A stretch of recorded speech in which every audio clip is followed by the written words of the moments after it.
going to go ahead and start our meeting. Would you please take roll? Ms. Atkins? Here. Mr. Houston? Here. Mrs. McDaniel?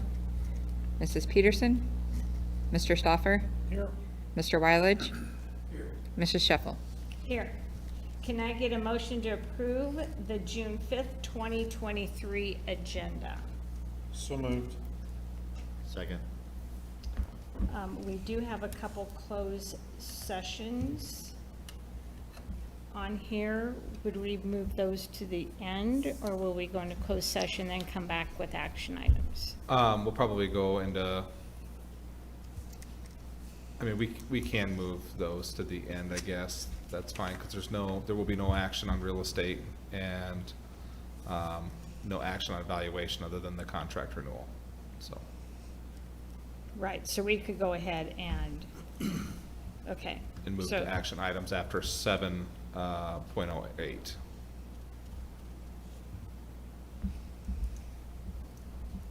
We would have to vote on the superintendent contract renewal. Yep, you could. So I you could take those two closed sessions, and we can move go them? ahead and move those two after action items, since they're both. Yes, you could, yep.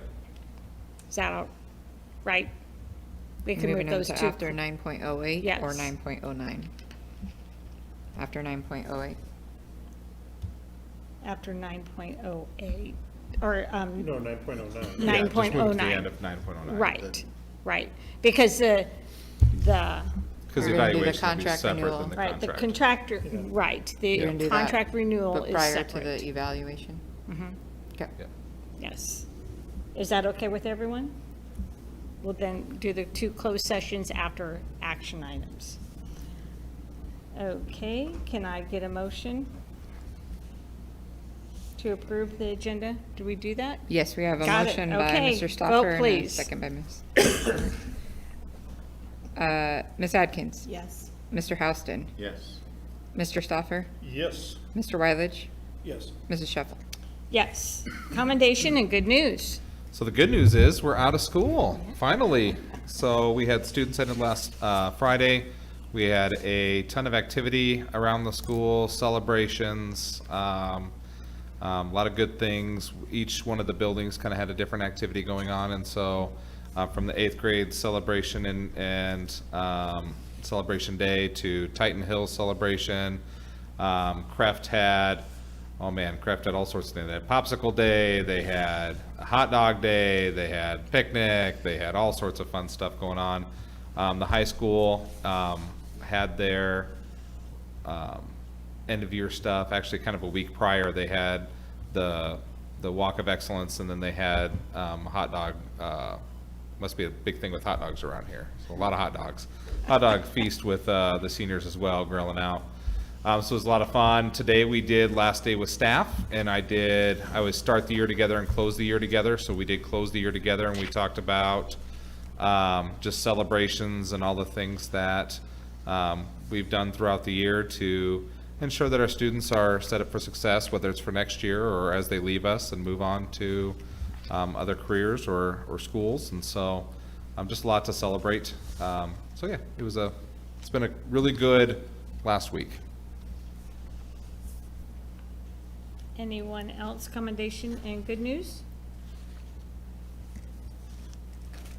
All right, we'll go to comments and suggestions. This is the first time during our agenda that anyone in our audience or anyone online, if they want to type something in, can address the board.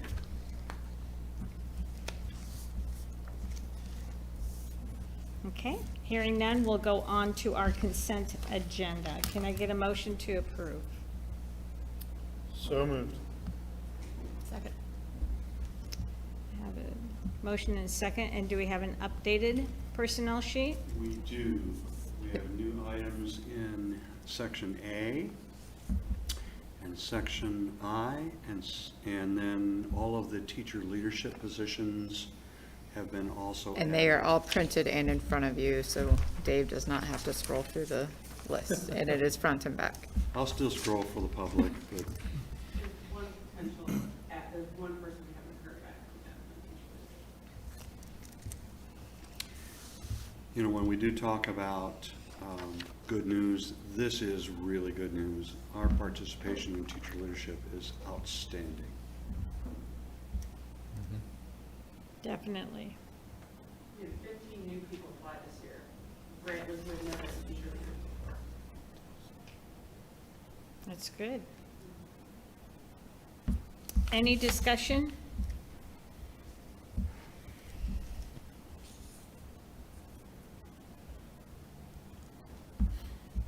Vote, please. Mr. Houston? Yes. Mr. Stoffer? Yes.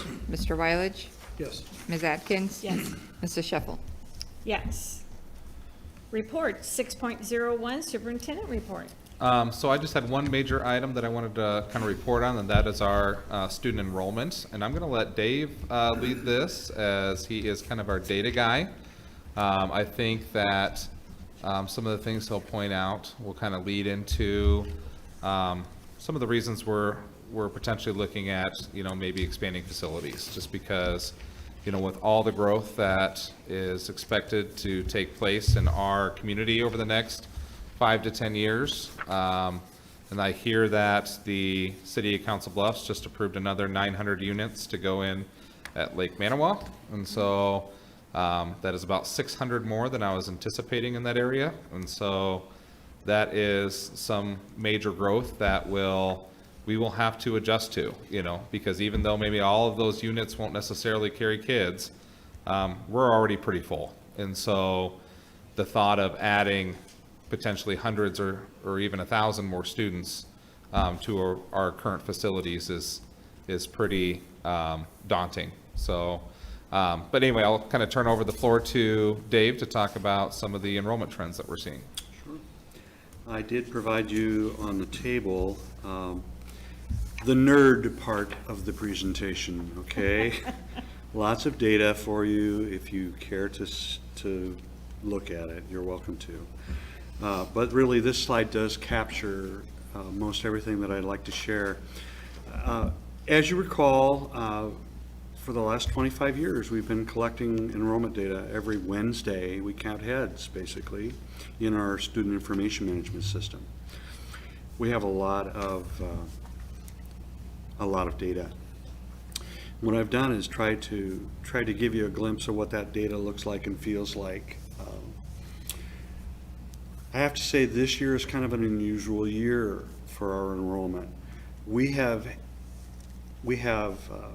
stayed strong all year long. The typical trend is we start strong, and throughout the year our enrollment does decline.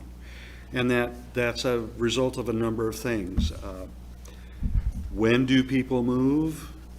Those kinds of things. How the effects of open enrollment sometimes affects that.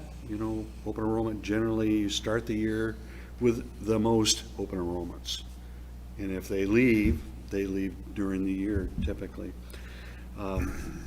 We've averaged over the last 15 years between 20 and 75, actually, less students at the end of the year than the beginning of the year. We also have early graduation. We have kids who drop out for various reasons. But this year is unique. Our enrollment has actually held, and in fact has increased at the elementary level. And that is very unusual for us, okay? I think that's a good sign that things are on the uptick. We're only down 5 district-wide from count day this year. It's never been that high at the end of the year, okay? We have fewer dropouts this year than typical, and we have fewer early graduates than typical also, which is unusual. Our elementary and middle school, we actually have more heads in our building today, well, Friday, right, than we did at count day. We were up to 10 students at the elementary and middle school levels. And those data are in all of these fancy charts, if you care to see them. In addition to that, I've put together some things that help you see some trends. And this is an example This is from fall of 2009 to last week on Wednesday. It shows you kind of where our enrollment has been over the last 15 years, 14 years, whatever. Our highest enrollment was over 3,200. So we have served more kids than we serve today. Absolutely, we have. In 2018, 2019 was kind of our low. But as you can see in this chart, there is definite uptick in the last 5 years in enrollment in the district. We're holding kids, and we're back on the positive trend for enrollment. In addition to that, I looked at the state level enrollment projections, and this is something that you're probably not familiar with. The state uses an attrition and birth rate model to provide school districts with a ballpark estimated certified enrollment projection. And what I did was I took our Hawkeye 10 and our some surrounding districts and said, how do we compare? Are we holding kids? What's the state say our certified enrollment is supposed to do? And just a couple of observations from this. We are ahead of the state's projections. We're about 15 students further along. This year we certified 15 students more than they projected us to have at the beginning of this year. As you can see, we're one of the few districts in our region, and in fact across the state there are more districts losing students than gaining students.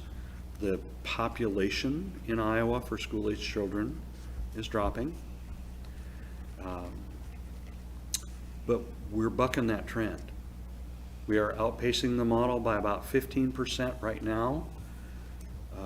And so even using these very conservative census-based numbers, I'm confident to say that we're going to exceed that. This also doesn't factor in any of the anticipated construction inside the district.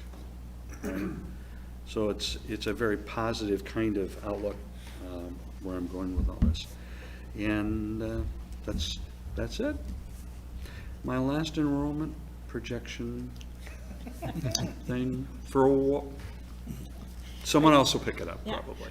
Are you going to want to be on the email so you can see what it's Maybe, like? maybe. We have also had higher than usual kindergarten enrollment, so our pre-kindergarten numbers are already north of 190 students. We typically, at this time, are Yeah, typically this time we're in the 170s.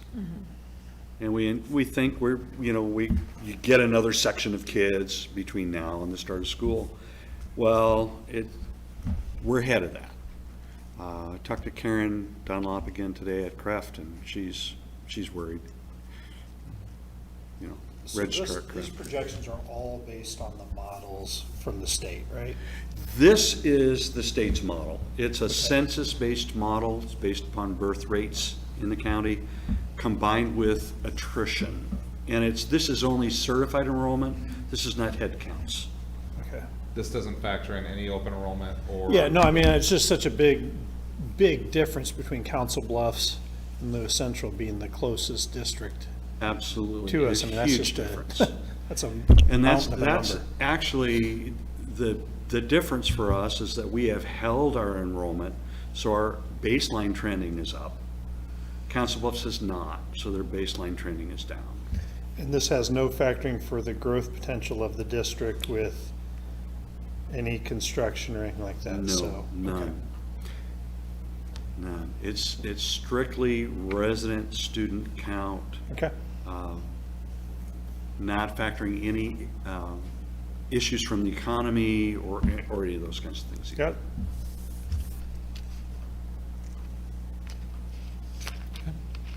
Thank you, Dave. Yep. Appreciate it. Thank you. Thank you for 15 years of those. Is that Got what a you lot said, of 15? numbers. I know. I handed Josh a copy and said, here, you can nerd out if you want. So, yeah. He's gonna have to teach me how to run those numbers. so. You can do that. Okay. Anything else on your reports? Nope, that's it. All right. We will go on then to our discussion item, 7.01, resolution ordering an election on the issuance of 90 million general obligation school bonds. So this was a petition that was circulated and kind of headlined by the Wright family over there, Marcia and Tim, and they spent a lot of time, circulated it. We ended up with north of right around 600 signatures. The requirement for the board to move this forward was 414 signatures. After the process of getting them validated is quite extensive, and so if somebody left off like the state or the zip code or something like that when they were filling it out, we were not able to validate that. So they were able to validate 459 of the signatures, which is above 414 of the signatures. And so now it goes to the board for consideration, so. Okay, and these petitions were turned in on May 30th. And a petition has been filed purporting to be signed by eligible electors of the school district numbering at least 25% of those voting at the last election of school officials.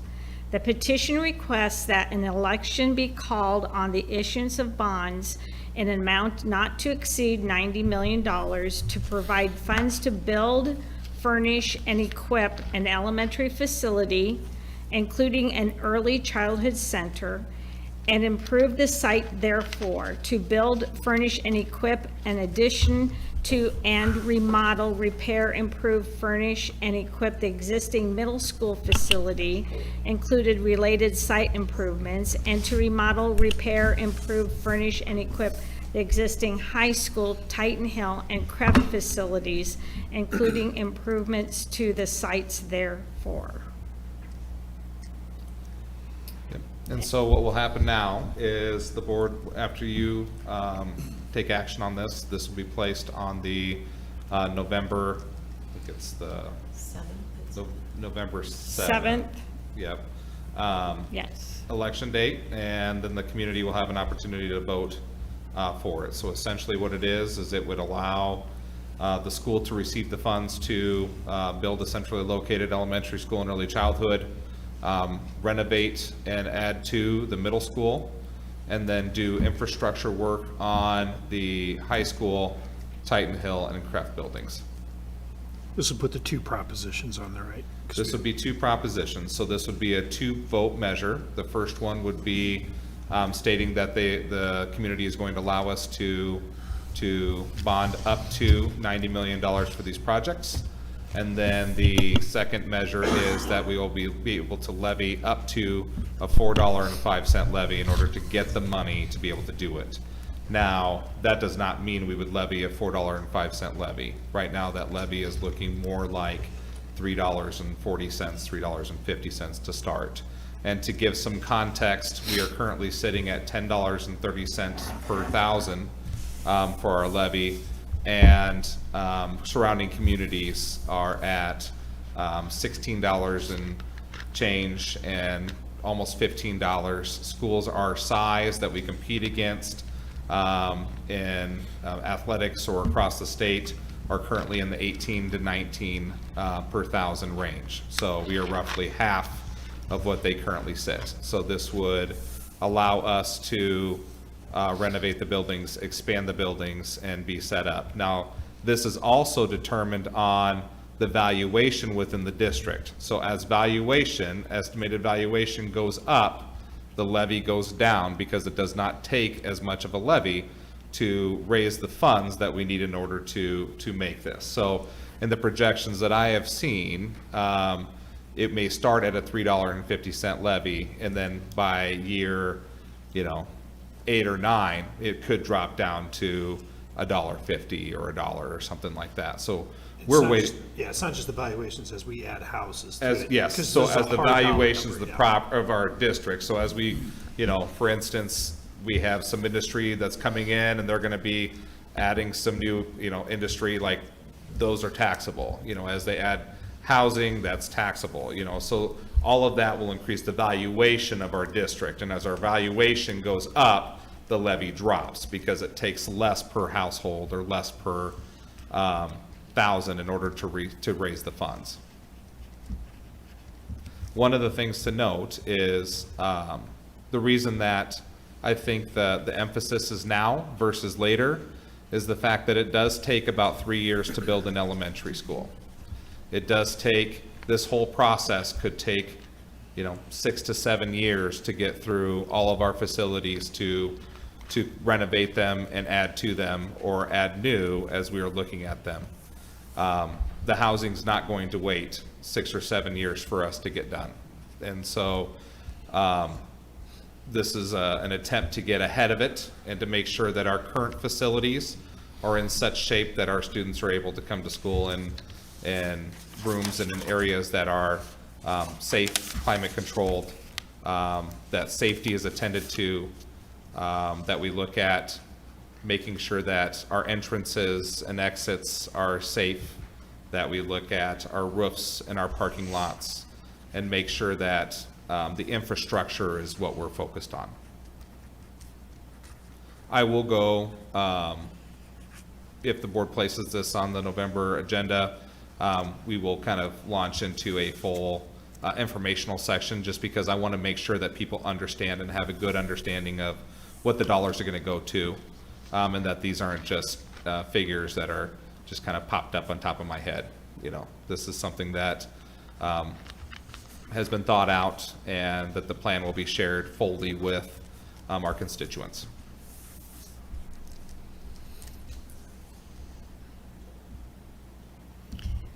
Can we ask the rights Yeah. a question? Marcia and Todd, bringing this Tim, I'm sorry. Tim, bringing this to the board, can you give us any feedback on when you were collecting signatures? What Do you guys want to step information? forward so you can talk into the microphone? I'm just curious to see what people were saying in our district.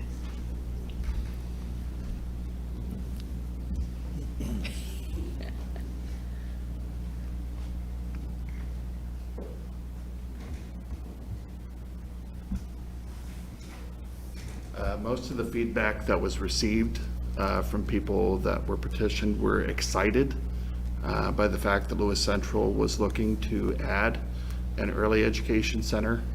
Also, the idea of making a more centralized campus. And we had a lot of support, surprisingly, from older residents within the Lewis Central District that may not have kids or grandkids, because they think that putting money into the school system just increases the value for their neighborhoods and for their homes as well. Extreme positive feedback. Very rarely did anyone question it, or a majority said, this is a long time coming, it's needed.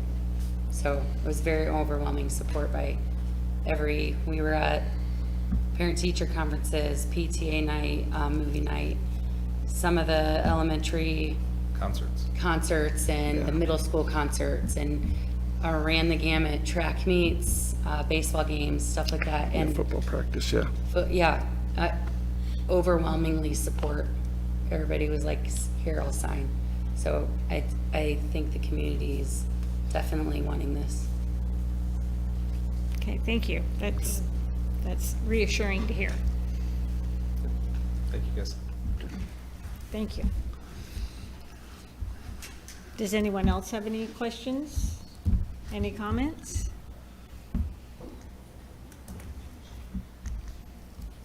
Okay, and then just to be clear, we will, members of the community will, the Lewis Central patrons, they will hear more about this. The state changed the date. We can only have this this first Tuesday or second Tuesday? It's the first Tuesday of the month every year. Yep. So you can do it once a year. Okay, in November. In November, yep, Okay. sorry. So it's the first Tuesday in November. So we have time from the start of school up till voting day to make sure people understand to contact you, contact board members, contact for the factual information. Yep, and we will have information that will go out in a variety of sources, direct mailings to households. That's actually required by the state now. We will do informational sessions at a variety of locations to make sure people can come and have an opportunity to hear face-to-face. I'm a big face-to-face guy. Like, I think that giving people an opportunity to come and ask questions and have a conversation about it will be important. Just make sure people understand what it is and what it isn't. We'll do some videos that we'll put out via social media and the website. We're going to make sure we do our due diligence to make sure the community is informed on exactly what how it will impact them directly, and how it will impact our students moving forward as well. Okay. All right, and I did read the petition and the resolution, so we can go ahead and go on. Is there anything else from the board? Any discussion? Okay. We will go on then to 7.02, 2023-2024 Board of Education meeting dates. I did request one change to the dates that were provided to you, and the only change I'm going to request is that instead of meeting on July 17th, that we look at July 24th, and that's for a personal reason. My family would like me to attend vacation with them. So I was actually willing to just go the weekend and come back, but Let's call Jen and confirm that. that's why I made the request, because I So got a lot of you had a flack. few days of vacation of your own, you Yep, know? so they had requested that I attend with them, and so we kind of looked through to try to figure out what would be on that agenda, and there's really no reason that we couldn't do it a week later, because we don't have the first August meeting for 2 weeks after that. So Okay. if the board is okay with that, then I will attend family vacation with my family on the 17th. And I usually come in for the end of year, fiscal year invoices, bills, to approve those, so that usually goes, and so we shouldn't have any issue Right. with that. Otherwise, the rest of the dates remain the same. Okay, is there any discussion?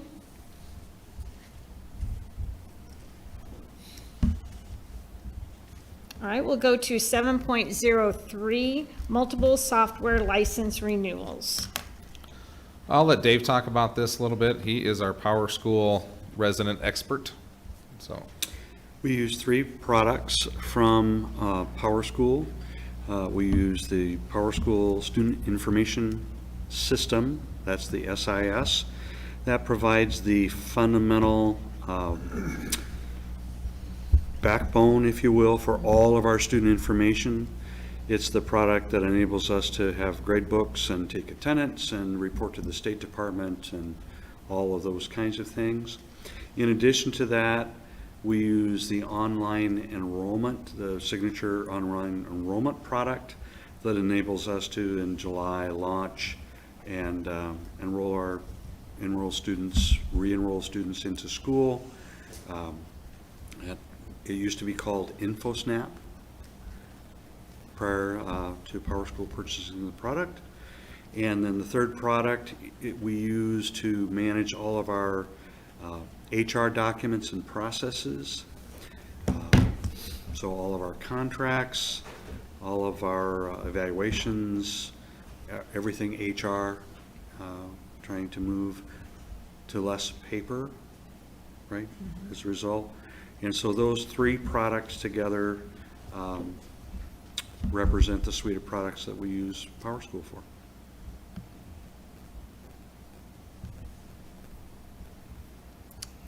Is there any questions? Any discussion? I am very happy this is on the agenda, because I have been getting weekly emails for the last, I don't know, a couple months to sign the documents, and I'm going, not until it's on on the agenda and we approve it, Yeah, so, and it doesn't expire until July, so, yeah, and that's fine. I can ignore emails, not a problem. yeah. Okay. All right.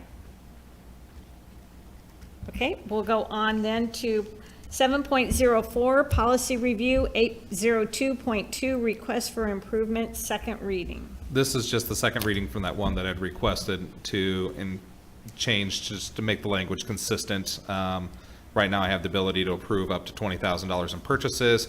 However, when it came to infrastructure, you know, like renovations, those types of things, I was capped at 10. I'm just asking to make it 20,000 across the board. So, Is there any discussion? All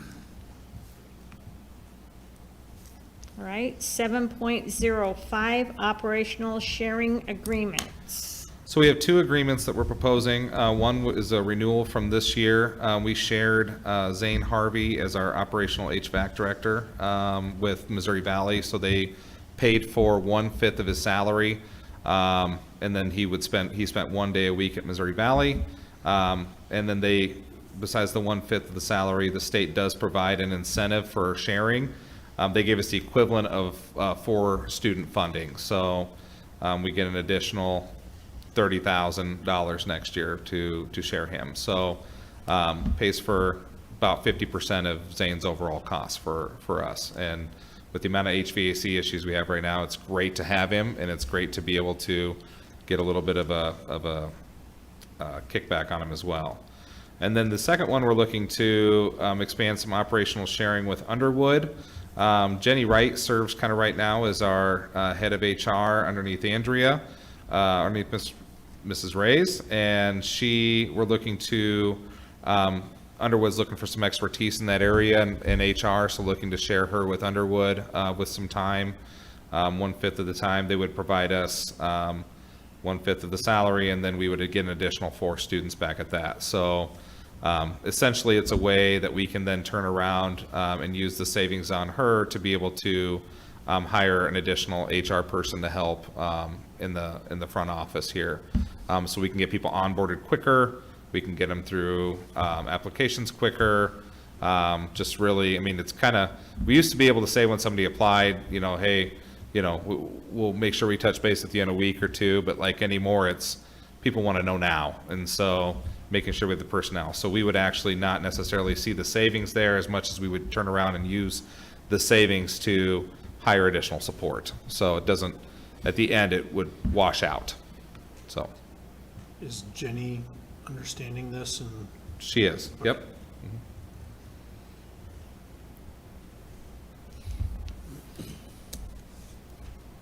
Is there any discussion?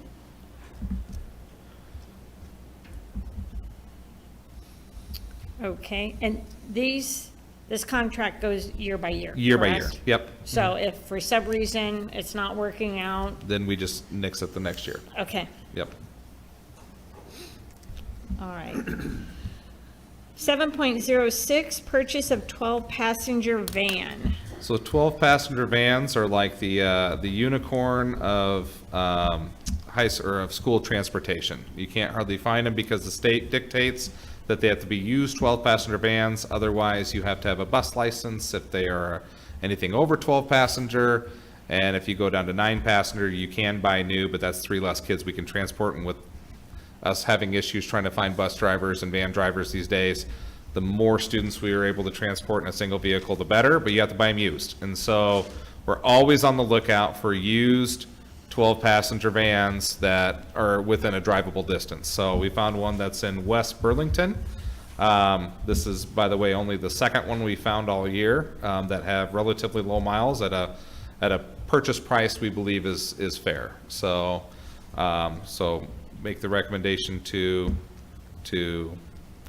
proceed in picking up that van. Is there any questions?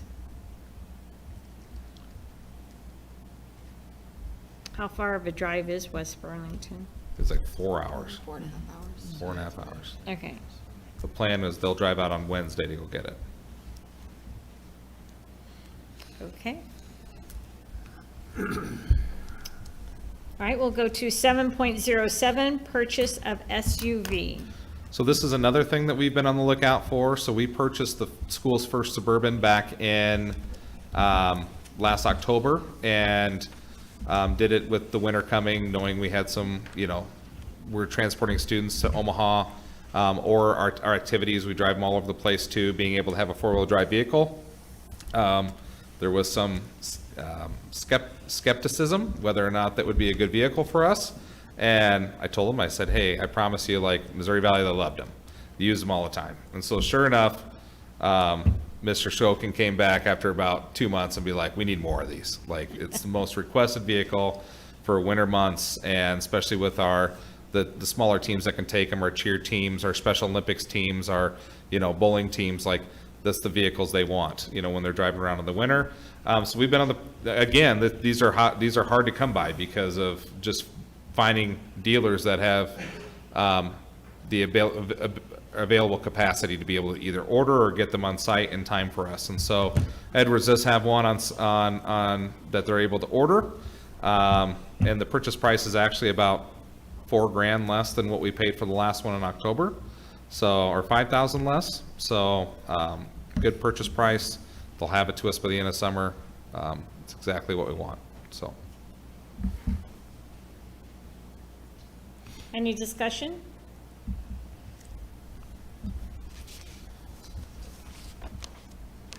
Right, 7.08, certified employee evaluation guide update. I'm going to ask Dr. Hartman to step forward and talk about the work that's gone into this. So this was previously called the Professional Assessment Handbook. The last time it had been updated was 2011. And so what had happened with the handbook was the board policy had been updated when there was legislative changes, but it just wasn't mirrored in this. So I actually took this on for a school project too, and I got an A on the project, so hopefully this is legit. But I printed off all the board policy, I printed off all of the legislation that applies to this, and just started checking our last document, making updates, and then just kind of categorizing it of how things are laid out in here. So I've got some different things linked in there too. I sent this to the administrators for their feedback, and then also sent it to our association for some feedback as well. There's just a couple small minor pieces of feedback that I incorporated, and so this is the updated policy that is inclusive of updated board policy and updated language of legislation. So you just brought everything in sync, Yes. not any small task. It wasn't too bad. Well, she got an A. Yes, I got an A. Is there any questions, any discussion?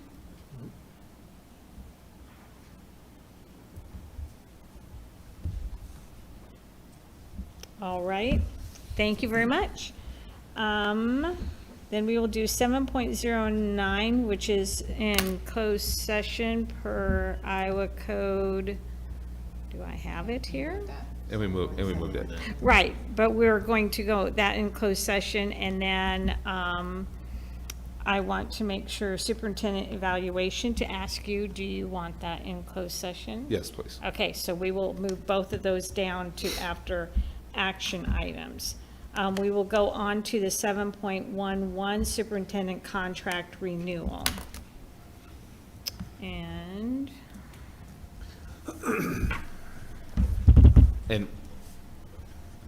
as far as like what I was requesting for renewal, it was right in line with what the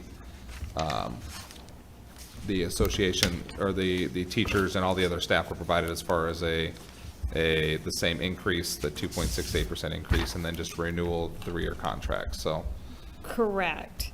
And so you will remain in a 3-year contract. Yes. And we have always done that. And then also to put in your contract to get a stipend for cell phone. for cell phone. Yep. Correct. Mhm. For the cell phone, or we would provide you. And I don't Correct. think that's in your contract. Not currently, Okay. And then the but other. it is in the administrator contract. Correct. Yes. And then to equal the superintendent contract along with the administrators, we would add that you can carry over 1 week of vacation. Correct. That is currently in the administrative contract, so. Correct, and yep. we do have a policy for year-round employees, so that would also bring everything up that is equal to administrator contract and include that in your contract. Correct, yep. Okay. Is there any discussion? Just to be clear, the big changes would be, big relative term, but the stipend for the cell phone Yep, and Is, then the week of carryover. correct. yes. And then remain at a 3-year contract and then Yep. the pay raise for 268. 2.68. Yes. Got it. Okay, any discussion? All right.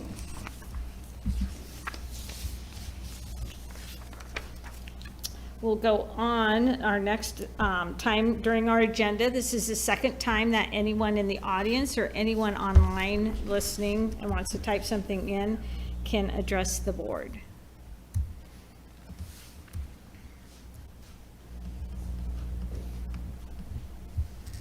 Right. All right. I wanted to make sure that no one online had typed anything in. All right, we'll go on then to action items. 9.01, resolution ordering an election on the issuance of 90 million general obligation school bonds. Madam Chair, I move to adopt the resolution ordering a special election on the issuance of 90 million general obligation school bonds. Second. Any discussion? Vote, please. Mr. Stoffer? Yes. Mr. Wylage? Yes. Ms. Adkins? Yes. Mr. Houston? Yes. Mrs. Shuffle? Yes. 9.02, 2023-2024 Board of Education meeting dates. Madam Chair, Ms. Atkins. I'd like to make a motion to approve the 23-24 Board of Education meeting dates with a slight change from, or that, let's see, you Yep, just want the change it from the 24th. 17th to the 24th. So we're changing the July date from the 17th to the 24th. Second. Any discussion? Have fun on vacation. Yeah, thank you. Vote, please. Mr. Wylage? Yes. Ms. Adkins? Yes. Mr. Houston? Yes. Mr. Stoffer? Yes. Mrs. Shuffle? Yes. 9.03, multiple software license renewals. Madam Chair, Ms. Atkins. I would like to make a motion to approve the renewal of Power School SIS for $19,536.02, Power School enrollment for $20,019.27, and Power School records for $17,444.08 for the 23-24 school year. Second. Any discussion? Vote, please. Ms. Adkins? Yes. Mr. Houston? Yes. Mr. Stoffer? Yes. Mr. Wylage? Yes. Mrs. Shuffle? Yes. 9.04, policy review, 802.2, request for improvements on the second reading. Madam President, Mr. Wylage. I move that we approve the changes to policy 802.2, request for improvements as presented. Second. Any discussion? Vote, please. Mr. Houston? Yes. Mr. Stoffer? Yes. Mr. Wylage? Yes. Ms. Adkins? Yes. Mrs. Shuffle? Yes. 9.05, operational sharing agreements. Madam Chair. President, Mr. Houston. I move that we recommend to approve the HVAC Operation Director Operational Sharing Agreement with Missouri Valley and an HR Director Operational Sharing Agreement with Underwood as presented. Second. We have a second. Any discussion? Vote, please. Mr. Stoffer? Yes. Mr. Wylage? Yes. Ms. Adkins? Yes. Mr. Houston? Yes. Mrs. Shuffle? Yes. 9.06, purchase of 12-passenger van. Madam Chair, Ms. Atkins. I'd like to make a motion to approve the purchase of the 2019 Chevy Express 3500 from Deary Brothers at the price of $37,678. Second. Any discussion? Vote, please. Mr. Wylage, Yes. Ms. Atkins? Yes. Mr. Houston? Yes. Mr. Stoffer? Yes. Mrs. Shuffle? Yes. 9.07, purchase of SUV. Madam President, Mr. Houston. I move to approve the purchase of the 2023 Chevy Suburban LS from Edwards Auto for $57,540. Second. Any discussion? Vote, please. Ms. Atkins? Yes. Mr. Houston? Yes. Mr. Stoffer? Yes. Mr. Wylage? Yes. Mrs. Shuffle? Yes. 9.08, certified employee evaluation guide update. Madam Chair, Ms. I Atkins. would like to make a motion to approve the updates to the Certified Employee Evaluation Guide as presented. Second. Can we have a second? Any discussion? Vote, please. Mr. Houston? Yes. Mr. Stoffer? Yes. Mr. Wylage? Yes. Ms. Atkins? Yes. Mrs. Shuffle? Yes. 9.09, superintendent contract renewal. Madam President, Mr. Stoffer. I'd like to make a motion to approve a 2.68% increase, extend the contract an additional year, so make another, renew it to a 3-year agreement, allow for a stipend for the cell phone, and then also allow for the 1-week carryover. Second. Any discussion? Just a comment. Sure. What you're asking for is very reasonable. I try to be a reasonable guy. It's reasonable. Yeah, thank you. Right, and I'm glad we're getting the contract up to equal the administrators, so. Vote, please. Mr. Stoffer? Yes. Mr. Wylage? Yes. Ms. Atkins? Yes. Mr. Houston? Yes. Mrs. Shuffle? Yes. And then we will go back to 7.09, and so I need a motion to go into closed session. So moved. Second. You can just pick some of those. Any discussion? And what we will do, we will go into closed session, and then we'll come back out of closed session, and then we'll vote to go back into closed session for the superintendent evaluation. And then after that, there's no action items, so then we will adjourn. Okay, so we have a motion. Vote, please. Mr. Wylage? Yes. Ms. Atkins? Yes. Mr. Houston? Yes. Mr. Stoffer? Yes. Mrs. Shuffle? Yes. Okay, thank you, everyone.